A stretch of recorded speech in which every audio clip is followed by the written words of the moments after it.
Ladies and gentlemen, the RTX 4070 has had its pricing finally confirmed, quote unquote, with a total of €599 you're expected to pay for the 4070, representing $100 more than the RTX 3070, or the same price as the RTX 3070 Ti. There was a lot of controversy surrounding the pricing of the RTX 4070. Now, for quite some time, I've been saying $599 was what I was being told by a couple of sources, and one of them had provided me a box photo. But there were also other reports that we would be seeing these cards cost up to $749 US. And I believe that this actually was from an AIB, because I was actually being given some documents which kind of led me to believe, there was possibly something to the $749 US, but I believed it was still misinformation. So I've got a couple of theories. The first is Nvidia were deliberately spreading misinformation so that it just makes the $599 US pricing look better. But I think a more realistic and probably likely scenario is that either the document from the AIB was faked, or that AIB simply received misinformation or basically made a mistake internally. And let's face it, it's not like this stuff doesn't happen. It just did not make any sense that $700 or $750 US was being considered for this card. AMD would just be able to rip it apart in terms of marketing, and gamers would just imagine, forget even the tech press, like gamers themselves would like dropkick Nvidia for that price. It just makes absolutely no sense when the 4070 Ti costs what it does.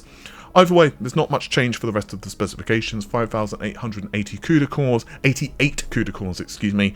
Average power consumption during gaming around 186 watts.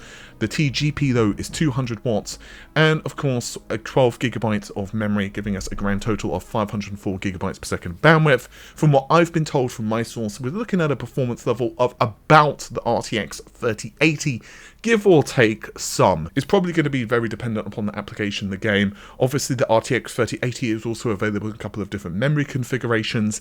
Honestly, if you have a 3070 at the moment, it's probably not worth upgrading. I say that without having the cards to test and speculatively, but again, if you just logically say, well, it's about on par with the 3080, you can kind of just figure it out from there. However, if you have an older card, such as, let's say for sake of discussion, a 1070, maybe you can make a good compelling argument to upgrade. Obviously the pricing is going to be the thing. Obviously this is not officially confirmed by Nvidia, however I think it's very likely.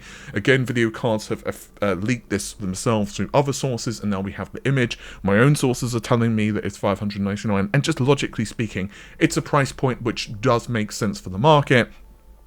It is still more expensive than what I personally would have liked to have seen. However, I don't think anyone really expected the 3070 to cost like $500. It just doesn't make any sense. For reference though, and I've mentioned this in a previous video, that I've been told that the 4060 Ti is going to be $150 US less. So the 4060 Ti is going to cost around $450 US. That's the same source that told me $599 for the 4070. Of course, whether they decide to change that or not, it's going to heavily depend on things like the competition from AMD, how the market responds, yada, yada, and yada. Speaking of market, there's just a couple of other little things I want to go through. Video cards, again, have leaked an image, actually, for the 7800X 3D. So, of course, this is the Vcache variant of the 8-core Zen 4 processor. There's not a whole lot to say here. Basically, we see AMD doing a comparison of sorts against the 13900K against the 7800X 3D. And obviously, performance advantages will differ depending upon the application. For example, CSGO, you can see, is actually lower in terms of performance than the 13900K, whereas something like Horizon Zero Dawn or Dota, Shadow of the Tomb Raider, they obviously perform much better. Now, I'm going to be real with you guys. I think that the Vcache processors are cool, and this is my personal opinion, and this is not a comment on the actual performance of the CPUs. I just wish that they had been available earlier with the AM4 platform. sorry, the AM5 platform. Jesus, my brain. The big problem, of course, with AM5 is just the cost of entry was quite a bit. I think things are getting better now with the motherboards, but it's still not ideal. I think it's going to be very interesting to see what happens when Zen 5 launches. Obviously, I've recently had a video discussing the IPC and performance of that, but I think for many, if you have, for sake of argument, you know, the Vcache Zen 3s, then you're probably going to be good for some time. It's going to be very interesting to see how PC games evolve, taking advantage of more cores. But for now, anyway, Intel and AMD are just going to keep, of course, fighting one another. There is Intel's Raptor Lake refresh, which is going to launch later this year. I think it's like Q3. I don't remember the exact date off the top of my head. I think it's like September or something like that, maybe around there.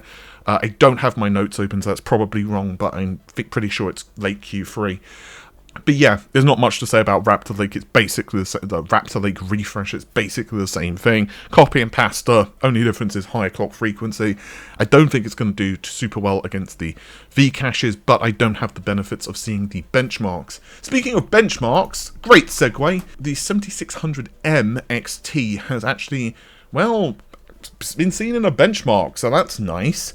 Despite the fact that it's been absolutely weeks since AMD have confirmed the RDNA 3 architecture for laptops, the discrete GPUs, the 76 and 7700, there's basically been, well, what's the technical term? Bupkis in terms of benchmarks or anything. And now we have some results. What I would say, WCCF Tech have done a nice comparison of all of this. What we essentially have here is the 7600M XT. Why with the name? But anyway, the 7600M XT basically is the same performance as the RTX 4060. Give or take. It's basically the same in time spy, but noticeably faster, for example, in Firestrike. So it's going to be very interesting to see what the marketing around these is like, because frankly, there's been, well, crap all since the announcement. I think AMD's Computex is going to be pretty loaded. I'm trying to just dot a few I's and cross a few T's, if you will, before I say more. Basically, the laptop variants, of course, are coming first, and the desktop of N33 will come out later. N32, of course, also is still yet to come. I think that's also coming out for laptops as well, and it's going to be pretty decent. So it's going to be a very interesting, I would say, next 6 months in graphics. Frankly, I'm very interested more at the moment in the APUs from the mobile side of things, and a discrete, I just really kind of, I'm more into the discrete for desktop and APUs for laptops. That's just how my brain is configured at this point. But it's going to be very interesting to see how the marketing for the lower end discrete GPUs change, especially for Nvidia when the APUs come out. Either way, this is going to be very cool. Obviously, competition is good for RDNA 3. I'm hoping that we get a great selection of laptop vendors, because obviously, ultimately, no matter what the performance of the product is like, it also requires the support of the system integrators, you know, laptop vendors. So hopefully we get a nice smattering of you know, reasonably priced, well-built laptops as well. Anyway, guys, I think that's just about it for this particular video. Hopefully you have enjoyed it. If you did, you know what to do. Leave a like and all of that stuff.